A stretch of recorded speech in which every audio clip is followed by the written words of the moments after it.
My name is Martina Lanotte. I'm an LGBTQ plus wedding photographer based in Copenhagen, and you are listening to the Workflows Photography Podcast. Dario, I am so happy that we're doing this, and this is going to be a great conversation.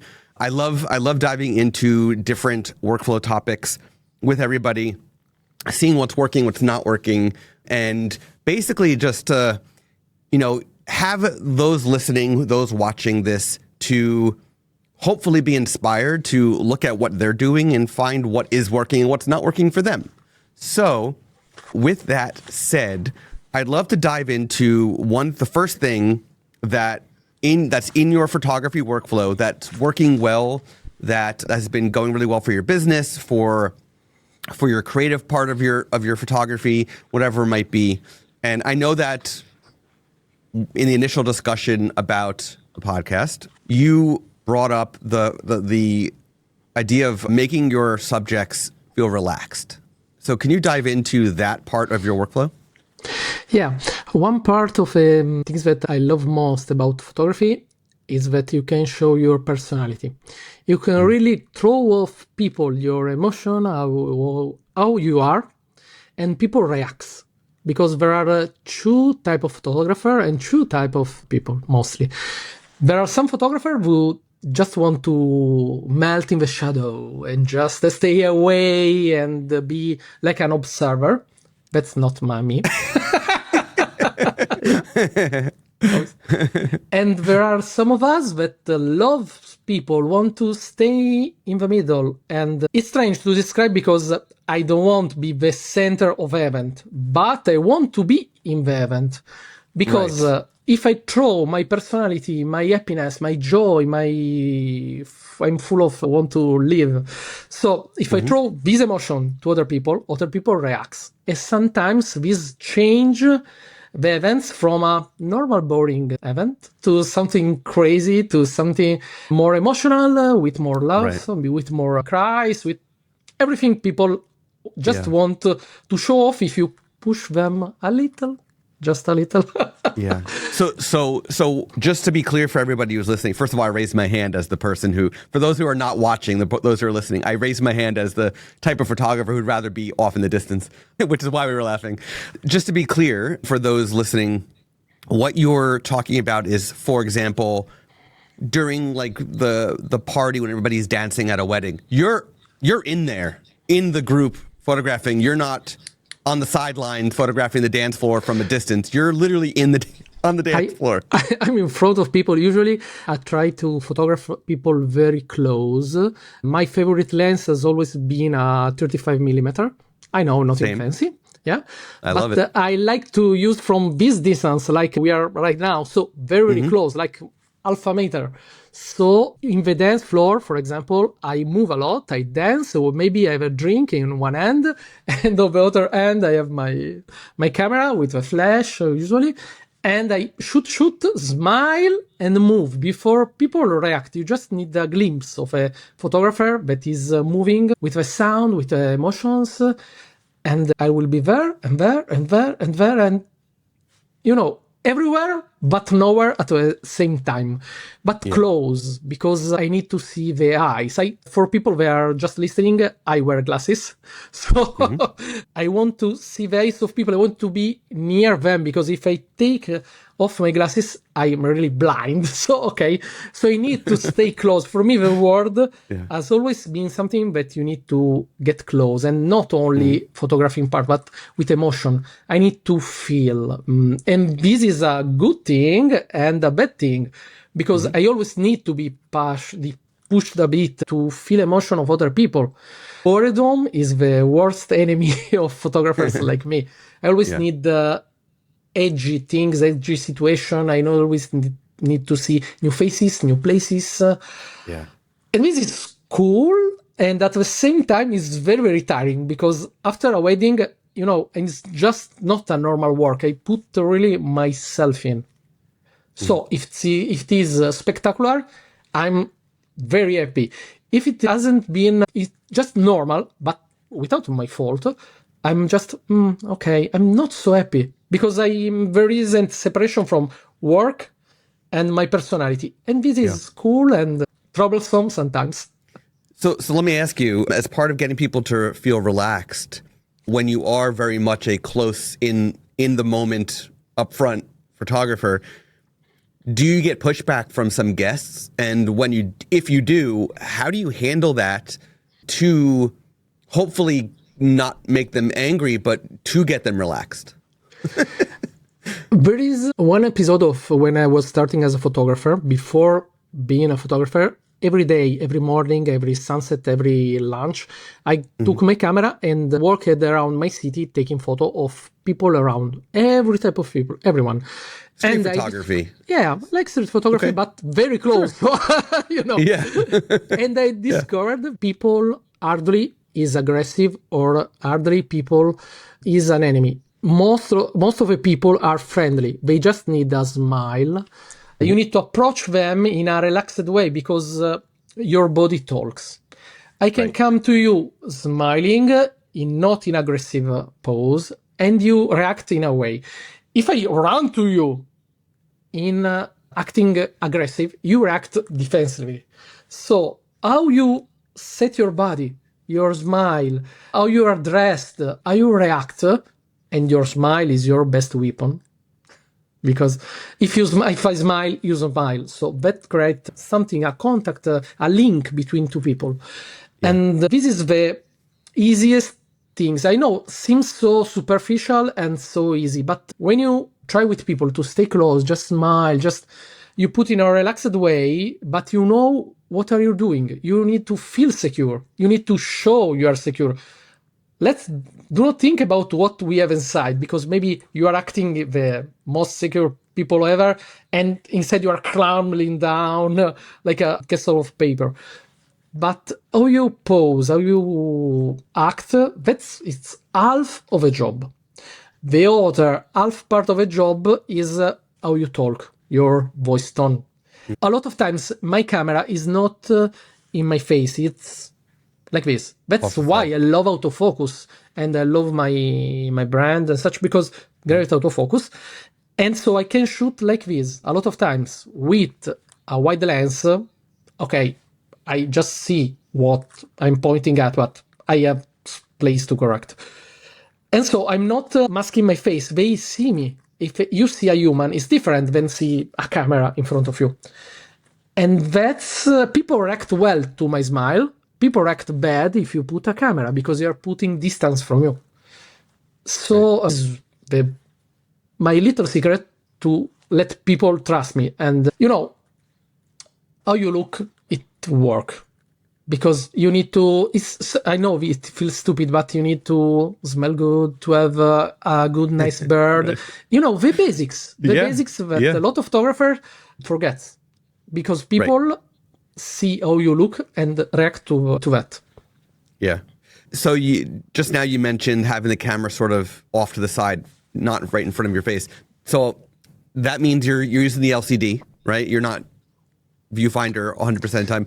If you had to put a percentage of how often you're looking through the viewfinder, versus LCD, what do you think it would be? After I moved to mirrorless, maybe 90% I use the LCD. The 10 time I doesn't look. I just know where I'm pointing my camera. After being 15 years as a photographer, I know what I'm, my perspective, the lenses, but that's because I use just 2-3 fixed lenses. So I always know what I'm looking at. Because if instead I use a zoom, you may never know what you are, what part are you looking of a frame. While using mostly 35 millimeters and 85, I just know what I'm going to do. When I use the viewfinder is maybe at the sunset, maybe when there is some light art that are hitting your lens, and okay, you need to close to cover yourself up. But that's just for a small part of my job. Yeah. Maybe when you're doing posed portraits or something particular part of a day, like the sunset. Yep. So just a small, very small part. I recently did a proposal session a day after it snowed, and I was trying to use my LCD so bad that for that session, I couldn't. It was so bright from the reflection on the snow. the entire time I had to look through the viewfinder, which, as somebody with poor vision, your eyes start to twitch after a while when you're looking through it the whole time. So. And there is another thing that, guess that where you are shooting changes attitudes. Because, for example, I live in North Italy, so most of the day, the light isn't strong like South Italy. So yes, there is sun, but isn't so strong. There are a lot of times clouds. So there is diffusion of lights. So you hardly get blinded by lights. So we can afford to use the LCD more. While if you are on the snow, everything changes. Yep. I guess where you live change how you work. Yeah, it's a good point. Good point. We're just talking technical, so let's move into the second part of what is working well. Yeah. You mentioned that there's technical aspects of your business that are working well, specifically organization. I am an organizational freak. So this is one of my favorite things to talk about.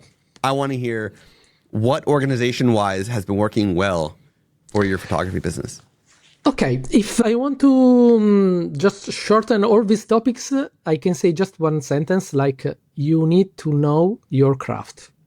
And that is the most important aspect, because we are all artists, yes, but photography needs camera. We are still in the age where we can just blink with our eye and record on our brain what we see.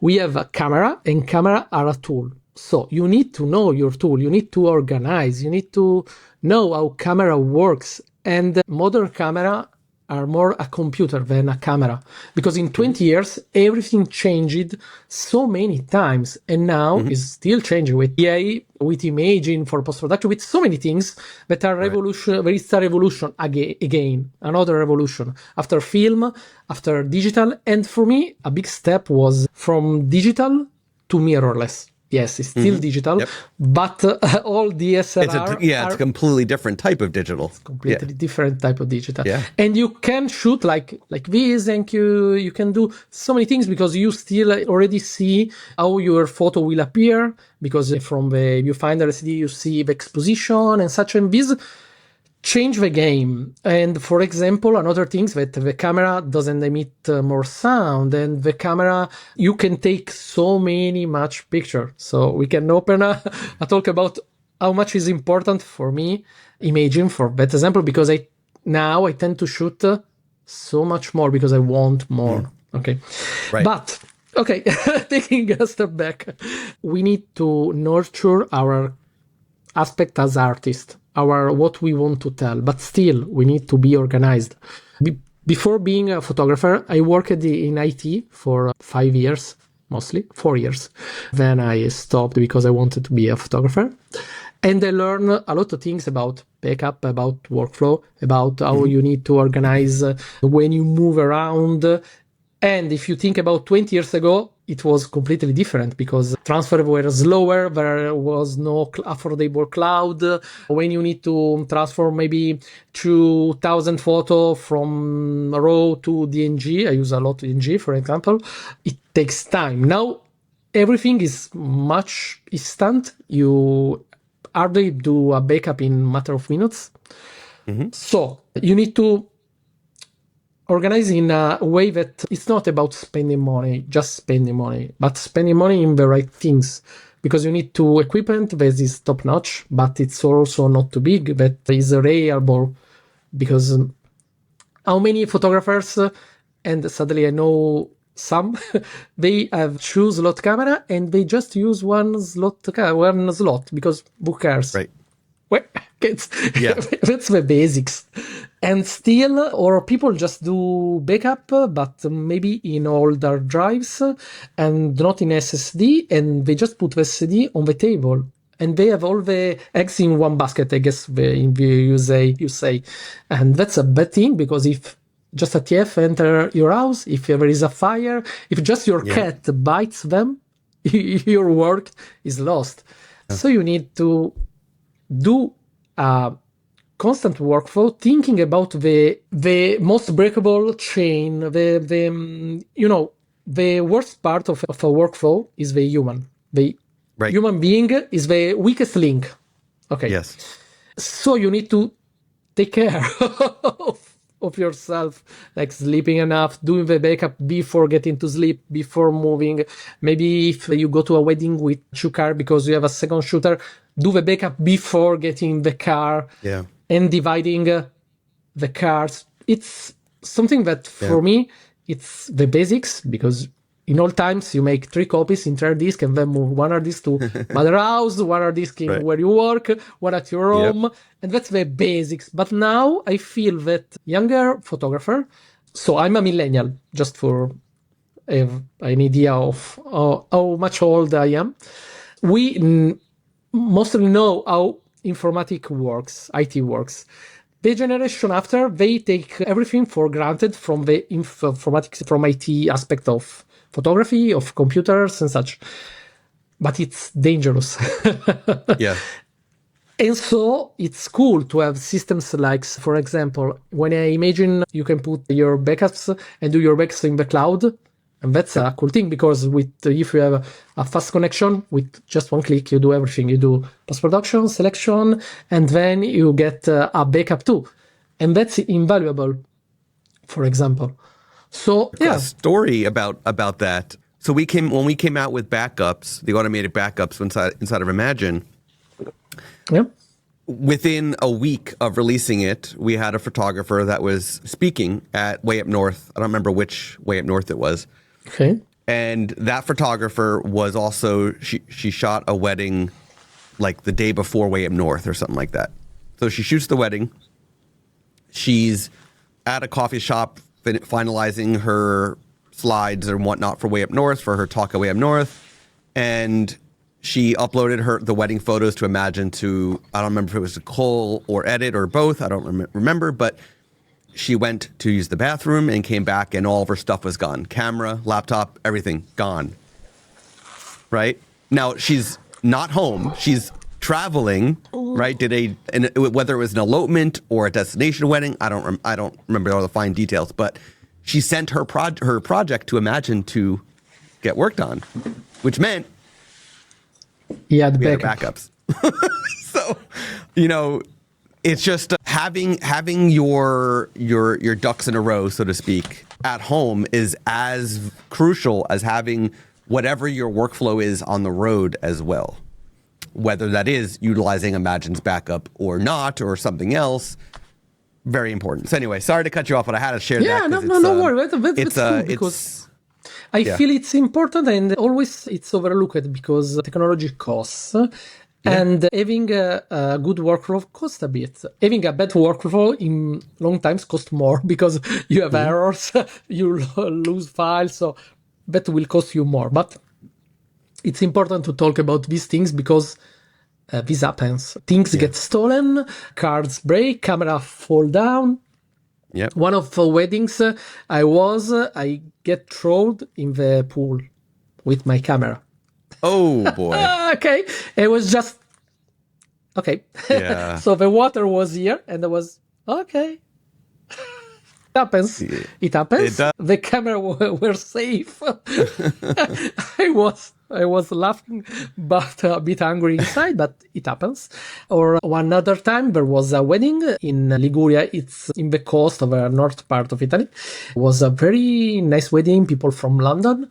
And at the time, some clouds, we put our bags or backpack under a tree.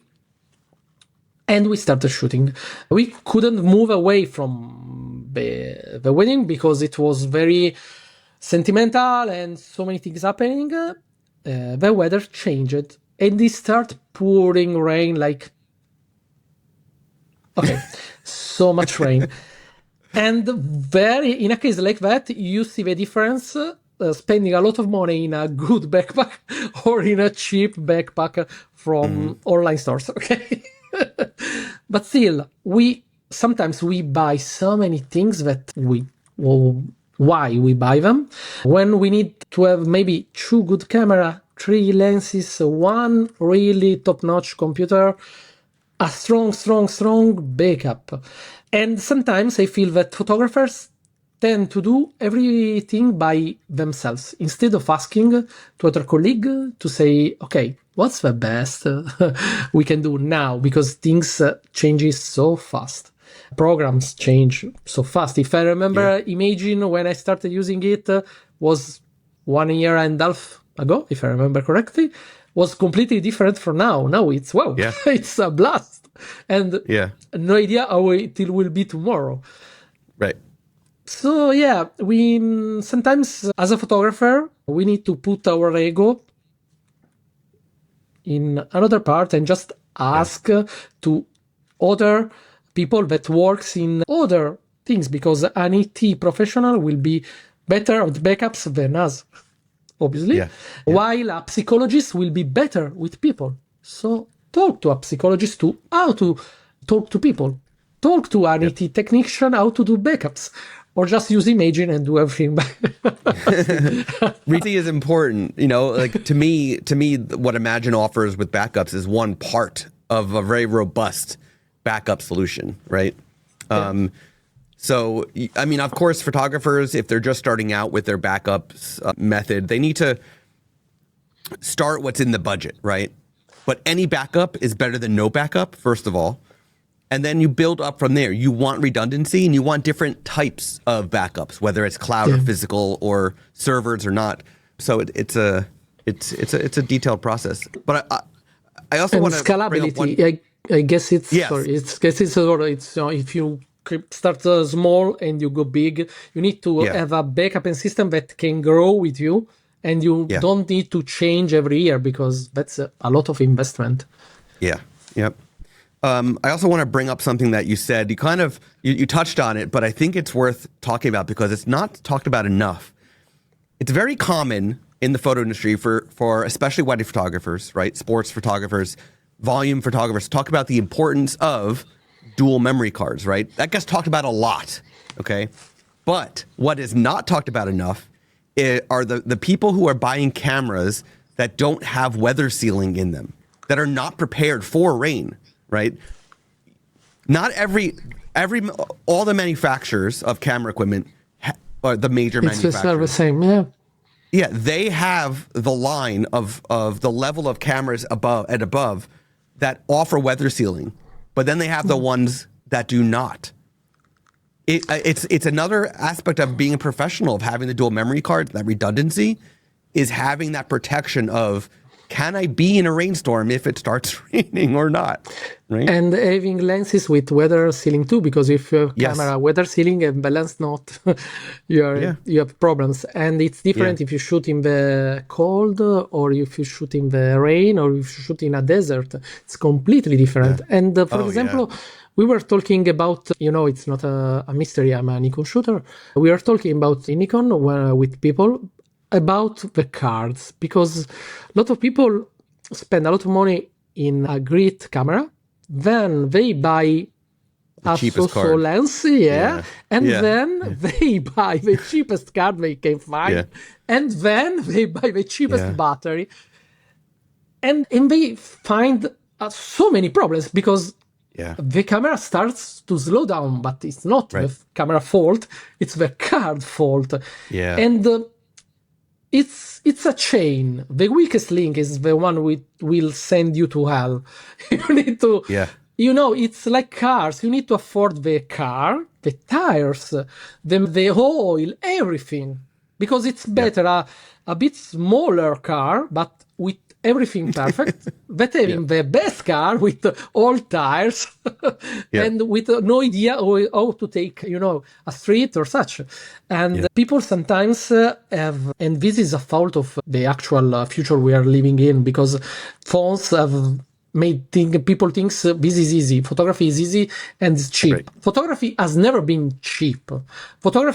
Every time photography costed a lot of money. In film days, it costing a lot of money, and the lenses costed a lot of money. Today, the best lens and the best camera cost a lot of money, and they produce different results from middle camera, middle lenses. And by the way, if you just want to send a message, you just shoot a photo, you can take with whatever camera you own or you can afford. But if you're doing it as a work, as a mission in your life, you can't have the cheapest camera because you need to do your work every day, every time. And who cares if it rains, if there is a desert, if there is too much sun? You just need to produce your work constant. And this is a thing that I feel that Americans get, while European just, we just try to find a solution. In Italy, Right. a lot more. Usually we are known for find a solution, okay? But still, if there are different range of cameras for different things. And by the way, weddings are not the worst, because if you are a sport shooter in the desert, you need a better instrument that I may need as a wedding shooter. Yep. Yeah. Very different situations of what you need depending on the genre, the location, and so on. Just like so many other aspects of the photo industry. Let's dive into the last topic, which is an area that you know in your own business that you need improvement, that you're working on improving. And you mentioned it's something that I also deal with my own photography that I have my thoughts on, but that is the constant marketing of your business, needing to do that. And so what areas of that are you struggling with that you're trying to improve on? I'd love to hear more about that. It's a very personal part of my life, because today, as we are telling so many times, photography changes so fast, like nearly all the modern world, because in the West, part of the world is running like a crazy madman. And still our work do that, photography too. And if you want to be successful, it's not like good old times, and if you feel the joke, that you don't need to have an Instagram account and take up your site and have that portal for weddings and talk to people and being constant in your marketing and promotion. Today you need to be, and it changes so fast because you don't have anymore the power to control your marketing, because usually there is a medium that's maybe Instagram, that may be Facebook, TikTok, or everything changes every year. and they change the rule, because maybe they see your photo all around. Maybe from tomorrow you need to spend so much money. Maybe they shadow ban because you talk about a topic they don't care or they don't want to be hearing about. So what my struggle is that I'm competing in a game that changes the rules, and we doesn't know all the rules and need constant time. It's time consuming. It's crazy. One thing, because I wanted to be a photographer so badly, is because I like to travel. I like people, meet new situation, but I want to stay with my family. I am a father of two wonderful daughters, and I want to stay with them. So when I'm out, I'm out. But when I'm back, I'm back. Sadly, now, when you are back, you need to take your phone and stay at the mail and post that Instagram and the TikTok reel. It's going crazy. And if you stop, then the world crumble, because it's some of us, not me, obviously, they love the business part of photography. I hate the business part of photography.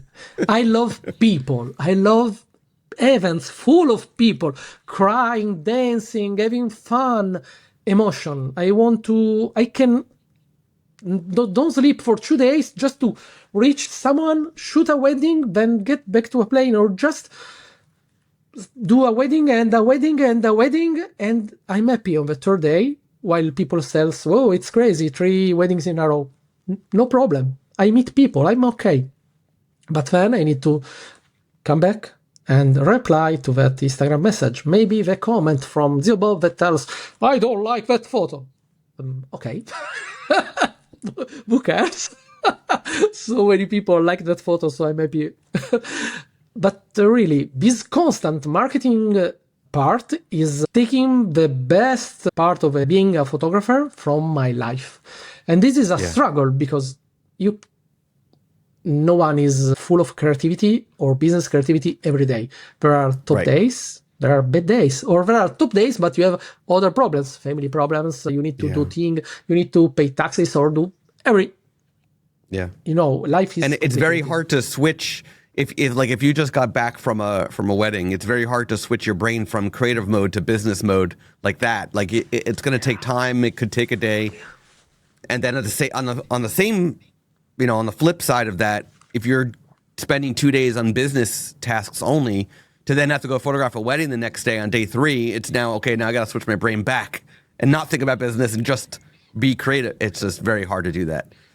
I am right there with you in something that it's always difficult to have to do as a solo business owner, to have to do it all, right? To have to be the creative, be the business person, to have to stay on top of, oh, great, now there's Threads, now there's Blue Sky, now so on and so on. There's all these new things you have to now evaluate. Do I need to be there? Are my clients there? If my clients are there, great, now I have to be there. Now what do I have to post? What do I have to plan for that? And it's just more and more and more when it's hard. So I totally feel you on that. And sometimes I feel that every generation is different. Every period of time has its bad time and good times. So I'm not telling I'm not telling all times were better. No.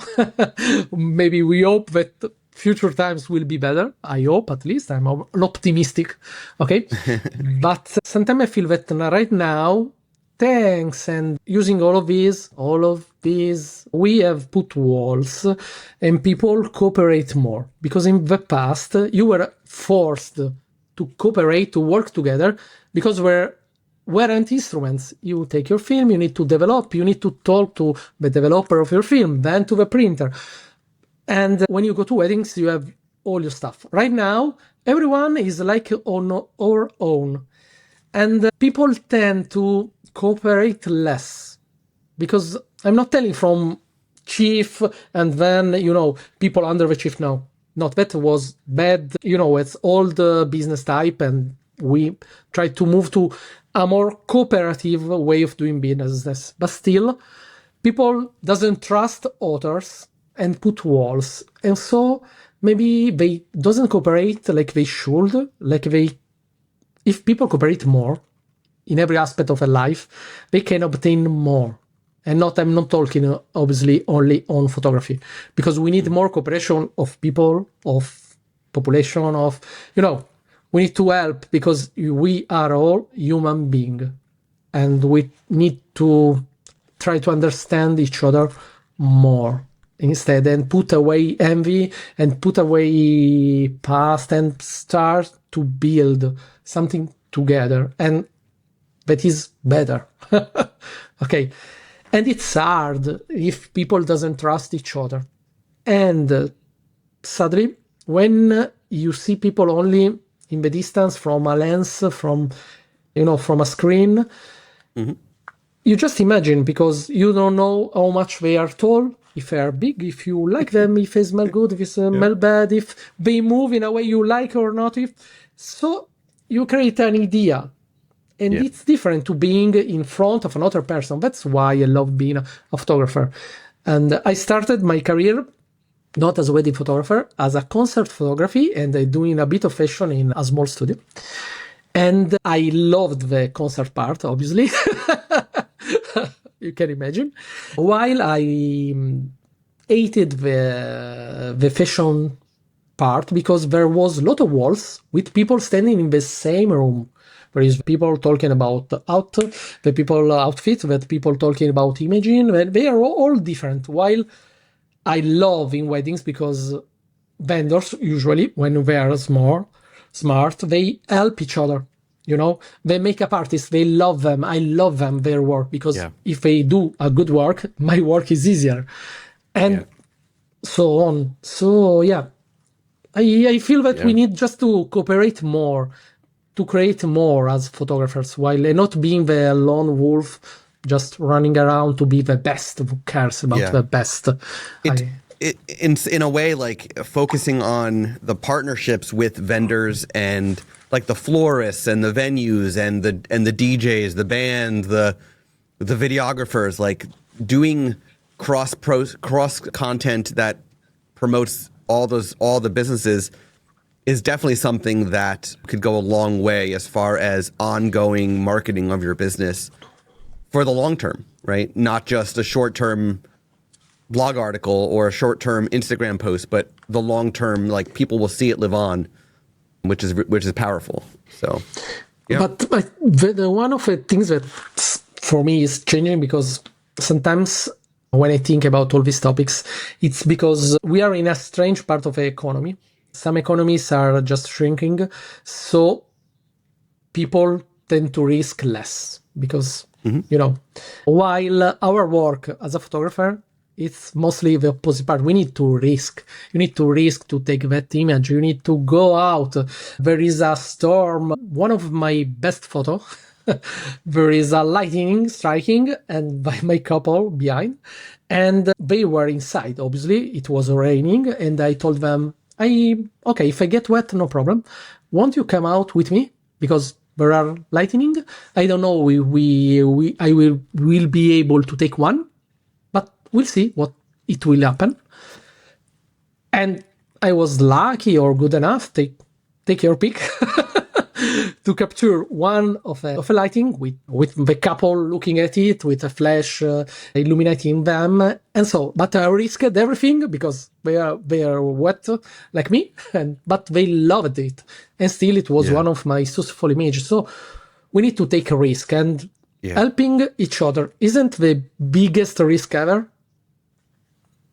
Yeah, I completely agree. It's definitely something that could be very powerful for many photographers, and especially as someone that, you've been shooting a while and you've got these connections, you've got these relationships, utilizing that for the long-term marketing of your business can go a long way. I know that for me, photographing proposals here in New Jersey, my clients are now, I'm done shooting their proposal. They're now engaged. I shoot their engagement photos during the same session.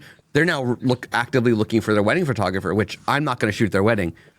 But it means that the relationships that I've built over the years with local wedding photographers, I know that if it's an Indian couple, I know exactly who I can recommend as their wedding photographer in the state.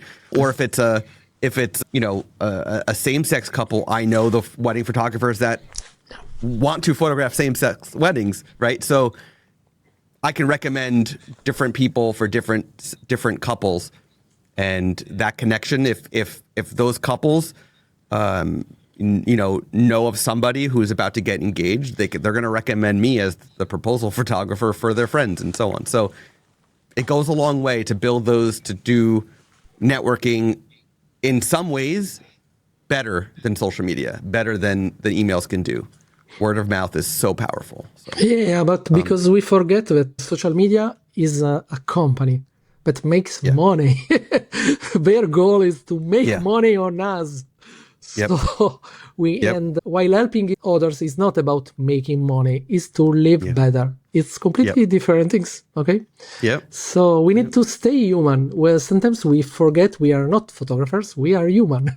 Human is first. But for example, in the weddings, I love when it happens, and something bad happens. For example, one of my bride, she broke her dress before exiting at the preparation. So it was a bad moment for her. And I can take two ways. First way, photograph everything, the cries, people running out and such. Yeah, great photos. Second way, I took the wire and, just to help them, because I had my kit to help the brides in these times. And we fixed her dress. Yeah, I was alone, so I have no photo of this. I just just was snapshot from my cellular to remember it. And that completely changed the perspective, because she was happy. she exit from that with a big smile, and the other photo of a day were wonderful. I choose to lose some photo of a desperation, and from a photographer point of view, you need to just shot picture and doesn't care about what is happening. While from a human point of view, for me at least, if I may help and it doesn't, I still get my work done, obviously. Helping is better than just being a spectator. Because after all, it's their special day. They pay us to record their special day. But if it's good or if it's bad, sometimes it depends on our choices.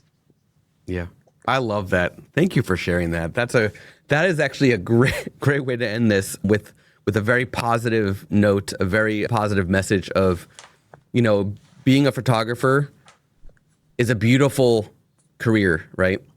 And we are presented with choices of capturing a photo or doing what's best to help the people that hired us to do a job. And if it makes the bride happy to help, it's all, in many cases, it's going to be better than capturing the moment when she's pissed off and sad, right? Yeah. So, completely agree. Dario, where can listeners learn more about you, see your beautiful wedding photography, and get in touch if they want to chat with you? Yeah. They can find me, obviously, as Dario Dusio, wedding photographer, and they can find me on my site, dariodusio.com, but you can show them, or on Instagram, or on Facebook, or on TikTok, or on YouTube, because I tend to try to be everywhere. Obviously, the site is the central part of where I show my work, but I tend to reach at least and block my name, because in this era where, where we need to be everywhere, if you doesn't block your name, maybe someone else will. And this was the stress I was talking before. Yeah. We need to be everywhere. I love technology, but I don't care about social media, and still I need to be there. And it's it's tiring. Maybe I just me getting older and want more being in a pub talking with my clients, because I prefer, for example, another part, I prefer to meet with them in my city and going to take a drink with them than just do a video call or such, because I need the feelings. Yeah. I get it. Thank you so much for sharing, for digging into this with me. And I know that all the listeners, anybody who's watching the video, is going to walk away with a whole new look at what they're doing. So I appreciate it. You have been listening to the Workflows Photography Podcast. To hear more from Workflows, to learn more about our guest, and for an exclusive offer for Workflows listeners, please go to workflowspodcast.com. And be sure to subscribe to the podcast on Apple Podcasts, Spotify, or wherever you listen to podcasts. Thank you for tuning in. Until next time.